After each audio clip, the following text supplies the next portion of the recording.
時間係16分鐘57秒，4公里啊！喂，唔係3公里嘅咩？喂，我完全計錯晒啲體力喎。佢報名嘅時候話係3公里，點知實際跑出嚟係3.9公里，咁啊誤差計埋就4公里。喂，多咗1公里嘅，喂，唔係多幾百米，直頭多1公里出嚟喎，啲體力分配就唔同晒㗎咯喎。喂，不過都 OK， 我個成績咪個配速係喺我預期之內嘅，咁啊4分2啊，4分2嘅 pacing OK， 我 keep 得到，即係證明我嘅阿索800係冇白練嘅，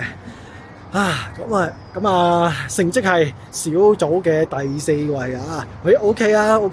咁啊如果唔係因為最尾要跑多1公里嘅話咧，我嘅體力咧，我嘅速度計算咧，體力分配咧係可以攞埋第3嘅，咁啊最後1公里個速度就放慢咗，因為唔夠力啊，計錯晒，俾佢 fit 咗4公里啊。好，咁啊之後繼續努力。